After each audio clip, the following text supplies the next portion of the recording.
Hey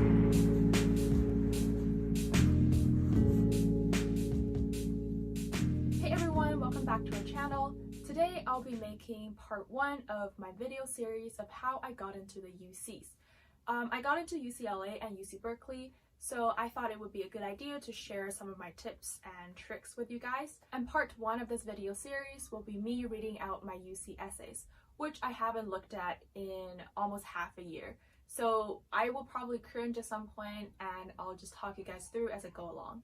I feel like reading my essay can be really challenging because I've had this idea for a really long time and I'm always too scared to do it because I feel like it's a very personal essay, as explained by the title, and I feel like people would judge me when I read it and people would be like, ew, why would she write that? Like, that's so awkward, that's so cringy.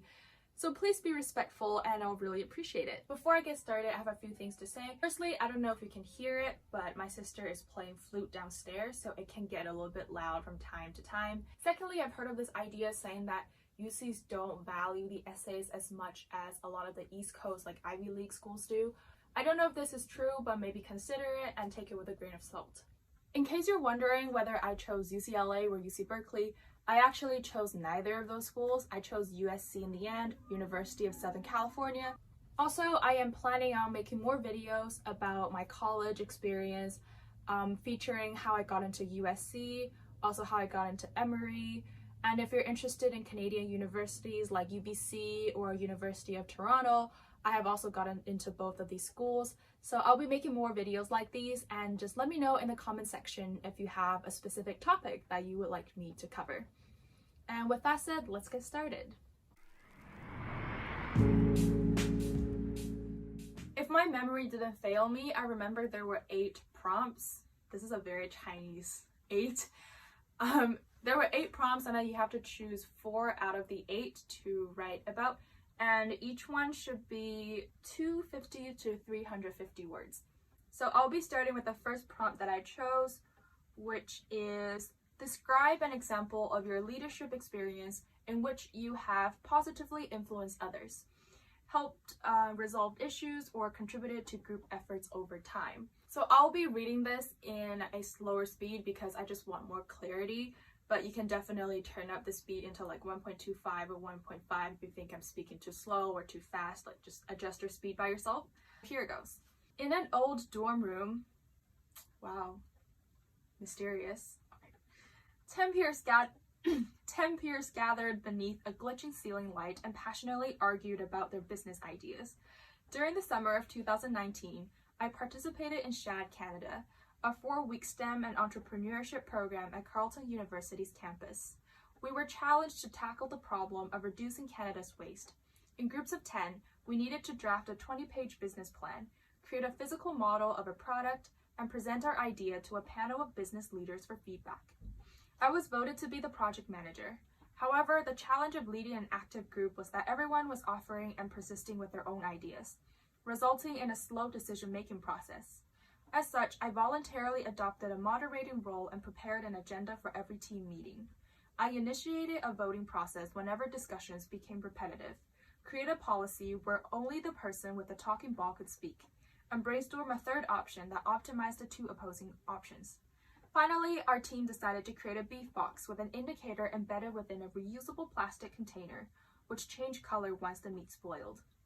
To maximize efficiency, I distributed tasks to my team members based on their strength: artistic marketing illustrations, engineering modeling, and the writing of the business plan, which I took on myself. Moreover, my team often felt anxious due to the 2-week deadline. Thus, I occasionally ordered bubble tea, shared memes through our group chat, and encouraged rap music dance-offs during break times, hoping to create more laughter in the dim, crowded dorm. Additionally, I spent my early morning rehearsing with my friend, who was too nervous and had trouble memorizing her presentation speech. I shared my public speaking tips with her, helping her memorize key transitional words and concentrate on a spot on the wall instead of having eye contact with the audience. Witnessing smoothly delivering her speech in the final presentation, I received my reward as a project manager, celebrating the growth of the people with whom I have collaborated. To be honest, SHAD was really a good time. It was like one of the best summer programs that I have attended in my high school years. I think the core tips that I learned from other people who applied to the UCs before me is that when it comes to writing UC essays, you don't have to focus on being overly fancy with your words or have a really dramatic plot or get really emotional. You don't have to make, the admission officers cry or laugh so hard. I think they told me that when it comes to UC essays, what's more important is that you're actually showcasing your academic writing skills, that you are capable of writing formally and being clear and concise and coherent with your essays. With that said, let's move on to the second essay. And I chose the prompt of, what would you say is your greatest talent or skill? How have you developed and demonstrated that talent over time? Okay, so most of my essays are literally on the brink of over the word limit. This one is 349 words. I'm pretty sure I cut it down from like 400, like word by word. Like, do you need A here? I feel like you don't need A. Like, instead of writing it is, like I have to put it into like it's with an apostrophe. I'm pretty sure a lot of people who apply for college can relate to this experience. And usually these editing, like cutting down words, take the most time because you feel like everything you wrote like matters. Well, like I'm pretty sure admission officer doesn't really care. 3 years ago, I reluctantly stepped into a classroom where debaters argued about a motion related to guaranteed minimum income. Not knowing what guaranteed minimum income was, I sat in the back and remained silent for the entire class. Initially afraid of public speaking, I was still attracted by the valuable skills that debate promotes. Reflection upon the duality of policies, fancy, the rapid back and forth of intellectual discourse, and the ability to logically voice one's ideologies and opinions. I watch classic debate speeches on YouTube, brainstorm possible motions when reading about current events, reviewed my own recorded speeches, and mimicked my favorite debaters in the mirror. I tried adding right after sentences, placing my hands into my invisible pockets, stretching out the pauses, and more. I captured every tournament opportunity, including the time when I had a fever during Harvard Invitational 17. After a year, I stopped having to awkwardly laugh along my peers' political jokes, and I began to receive individual speaker awards, semi-finalist team rankings, and qualifications to compete in provincial tournaments. These recognitions have become symbols of my journey to social and global awareness, which have deepened my understanding of a world that extends beyond my neighboring communities. Through debate, public speaking has become my strength, helping me in many school assembly speeches and business sale pitch presentations. In particular, during the Prosper Case competition in 2019, I was able to quickly adopt my teacher's feedback and adjust my cost-benefit analysis 1 minute before our official presentation. One of the judges commented that I have a very engaging and genuine speaking style. As the debate coach of 14 grade 6 to 8 students, I am the mentor who draws the students from the back of the class and teaches them lessons about the comparisons between welfare, guaranteed minimum income, and the universal basic income systems. Today, I am unafraid to take on leadership and mentoring opportunities. Whether they relate to debate performances, captaining my volleyball team, or management of my school's newspaper, these are all activities I hope to continue engaging with as I move forward towards my university years. I swear, I don't think I've heard anyone using captaining as a word.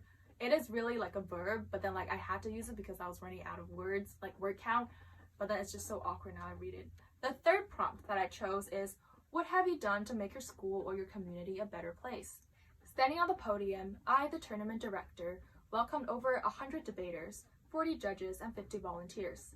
At 9 a.m., May 4th, 2019, the tournament officially began. Ooh, specific. The Greater Vancouver area has many tournaments for competitive debaters. However, inexperienced debaters are often intimidated by these fierce competitions, deterring them from participating and learning about debate. Which was me, a few years ago when I first started debate. I was so scared of these competitions because everyone just looks so serious and aggressive. To address the unmet needs of having more inclusive tournaments, I convinced my friends to join my initiative and founded the first debate tournament held under the name of St. John's School. Following countless promotional emails and information packages, my team and I finally recruited a large number of participants, judges, and volunteers. Since 2 of my teammates had never experienced a debate tournament, I frequently offer them guidance as to how to prepare the logistics, including creating debate motions, organizing room configurations, drawing out campus directions, designing trophies, setting up a tabulation system, training volunteers to become moderators, scheduling cleaners, and more. All these seemingly tedious tasks were, in fact, the crucial elements to a successful tournament. See, a lot of examples being used there to show that I was actually there and I was a part of the team. Take notes, kids. On the day of the tournament, I was rushing from one place to the next, solving problems of all kinds, collecting missing ballots, contacting absent participants, handing out many gifts to volunteers, and delivering briefings to debaters and judges. At 6 p.m., the tournament ended. My ankles were swollen from climbing stairs and heels, and my makeup had worn off. However, it was worth all the effort to hear all the passionate voices during debates. Witnessing young novice debaters gather in small circles to discuss their analysis and strategies, which reminded me the debater I was 3 years ago. Sentimental. Nostalgic. I received many thanks and appreciations from both debaters and coaches, as well as our school teachers who enjoyed their first-time exposure to the world of debate. We made $1,000 in surplus from collecting registration fees. Since so many of our debaters have immigrant backgrounds, we decided to donate the funds to Immigrant Service Society, a nonprofit organization. I intend to organize another tournament next spring, which never happened because of coronavirus. Ho ho ho. I can't feel my legs, but that's the end of the essay, so I'm just gonna move forward. As you can see, I wrote 2 essays about debate. Technically, I don't think it's a preferred way because I think you do want to showcase that you have like a diverse extracurriculars and life experiences, but it's just that debate was such a big part of my life throughout high school, and I basically spent around 5 hours like every week on extracurriculars related to debate. Like 3 hours I was in class, 2 hours I was coaching and but getting paid, obviously. So debate was like a really important memory of my high school years, and I had a lot of stories to tell, which is why I had to go with 2 because there were just so many and I had to put it in there. Now moving on to my last essay. The last essay's prompt is, every person has a creative side, and it can be expressed in many ways. Problem solving, original and innovative thinking, and artistically, to name a few. Describe how you express your creative side. So my focus is about my playwriting journey, and my playwright was centered around the theme of gender roles and gender equality. This essay actually makes me feel a little bit iffy because it is a very genuine essay, but I feel like topics like identity, culture, gender, or race has been done a lot for college application. So I was very scared when I wrote this, thinking that perhaps this will just blend into the rest of the applicants because I feel like a lot of people like to talk about this topic. However, I ended up still deciding to put it in there because I feel like it is a very big part of who that makes me me. It's because I think throughout my middle school and high school years, I was very interested in everything about gender equality, gender roles. I was always wondering why there's so much controversy surrounding gender issues, which is why I was very interested in it. I would watch a lot of documentaries about it. I would read books about it, or just, news article, media, everything. This whole gender exploration has really made me who I am right now, which is why I still decided to risk it and put it in, even though it might have been an overdone topic. And I'm just gonna read this now. Everyone said that I'm a shoe. What if one day I stopped and I said that I don't want to be a shoe, I want to be a hat?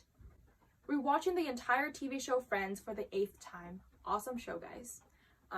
Yes, I'm basic like that, but it's also a classic. I was enlightened by the character Rachel Greensword and finally gave a name to my play, Hats and Shoes. Growing up in Asia, girls are often expected to be their family's cotton quilts, sweet and always willing to follow family authority. However, after immigrating to North America, I was exposed to the infinite possibilities available to me in this diverse and accepting community. I began to question my family's conservative plan and gender-specific expectations that I had to follow.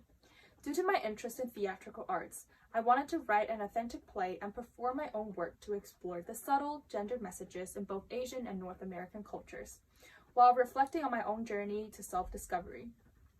As background research, I read feminist literature, watched documentaries about gender norms in contemporary culture, and attended career workshops including Women in Capital Markets. In particular, Gloria Steinem's essay, If Men Could Menstruate, which criticizes the ethical justification behind gender roles. inspired me to reflect on how my family tends to glorify conformity by claiming it's Chinese tradition that girls should be more agreeable. Naturally, my play focused on two female protagonists who struggled to choose between fulfilling their existing roles and taking the risk to follow their hearts. Eventually, I performed 2 monologues in my play for Bolton Academy of Spoken Arts Senior Theater Program. As the character Abby undergoes a moment of realization, I release my emotions through voice and movements, embracing her feelings of disillusionment and anger as my own. Theatrical arts encourage me to explore my psyche by connecting with the characters through empathy and vulnerability. In my play, hats and shoes are symbol of the different lifestyle In my play, hats and shoes are symbols of the different lifestyle options which my characters and I can choose.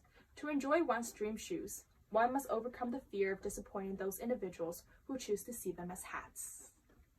Okay, I feel like it might be a little bit cheesy as a metaphor, but I think it works in this context. So this is it for my UC essays. So before I end this video, I would just want to mention a few things.